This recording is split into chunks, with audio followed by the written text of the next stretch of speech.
I'm going to go through all the classic marble rolling games, give you similarities and differences between each, and maybe a little review of if it was fun and if you should play it or not. Here are marble rolling games from Marble Madness to Super Monkey Ball. This is just my list, so if you know of any more games, comment below and I'll try to cover it in another video. We'll start with Marble Madness. It was released to arcades by Atari Games in 1984. It is one of the first ball-rolling platform games, which inspired many more games to come with similar mechanics.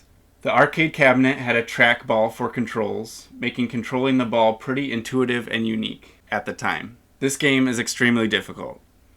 I don't know if it's just me or not, or if I just need to get good, but I died so many times. I played the game today and it took about an hour just to get past level 3, and then once I got to level 4 it kicked my butt. Though there are only 6 levels total in the game. I have to mention the Marble Madness soundtrack because it is so good. I even listen to it to this day.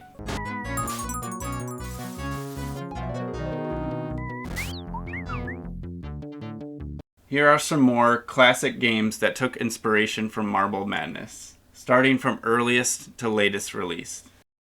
Gyroscope came out on Commodore 64 in 1985. It has a lot simpler graphics than Marble Madness, probably because of the hardware that it was on, but you can see that it took quite a bit of inspiration from Marble Madness. It has a similar countdown clock and a similar look of the platforms and levels that you play through. You have lives in Gyroscope that can be found in the top left corner of the screen, but Marble Madness had unlimited lives, but it would be game over if the time ran out. The edges were a lot less forgiving in Gyroscope, making it feel like a harder game to play through. There are also some enemies in Gyroscope, but not as many, and they weren't as unique as the ones in Marble Madness. Bobby Bearing came out in 1986. I did not like this game very much. You still control a ball on platforms that looked a lot like the previous games I covered. The areas were a lot smaller, and it would have to teleport you to the next area, so you couldn't see the whole map like in the other games. Controls were tough as well because I used up, down, left, right keys, but the game rolls the ball in 4 diagonal directions.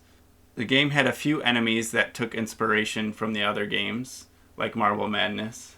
Overall, the game was not very fun. I wouldn't recommend it, and it just confused me about where to go and what it was all about. Rollaround was made in 1987.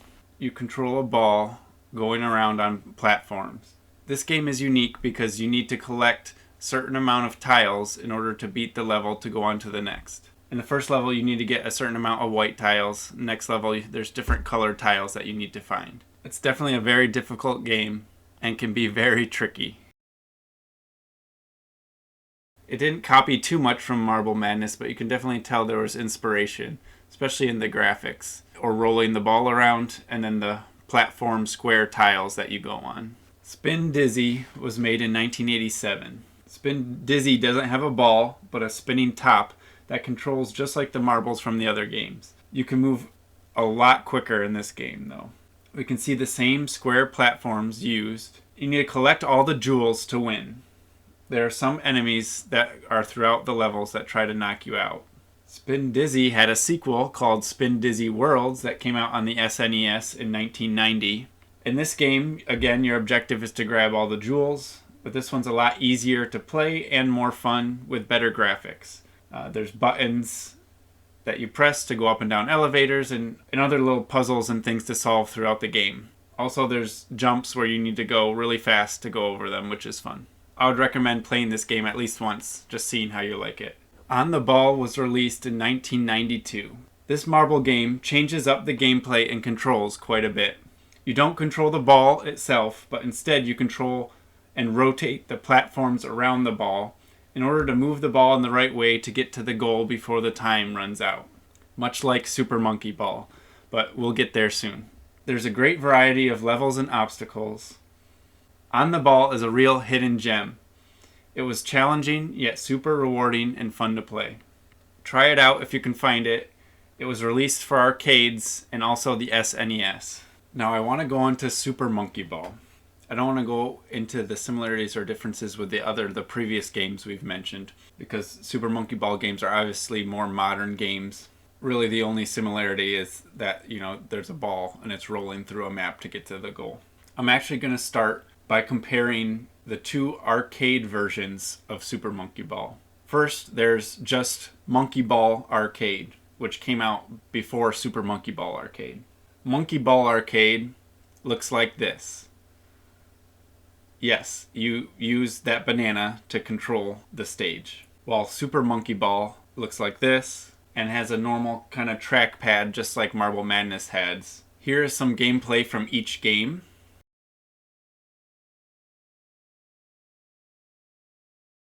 The gameplay is very similar, but they actually control totally different. Monkey Ball Arcade controls the ball in the same way that all the other Super Monkey Balls for the consoles controls the ball. That's by moving the banana, that moves the stage itself, which can roll the ball. But Super Monkey Ball Arcade uses the trackball, which only rolls the ball, so the stage stays static while you roll the ball, which no other Super Monkey Ball game has done before. It's actually a pretty huge difference, and so the Super Monkey Ball Arcade game plays very differently. It's cool because you can win tickets in Super Monkey Ball Arcade, and they all have their unique stages from the console games, so they are both definitely worth playing if you have the chance to.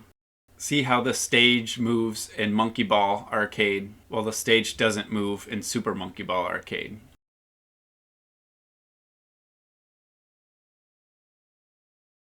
I know I haven't made a video in a while, so let me know how you like this one, and I'll try to make videos that are similar to it. I want to focus on kind of games that play similarly or kind of drew a lot of inspiration from one original classic arcade game. Thanks for watching. I appreciate you.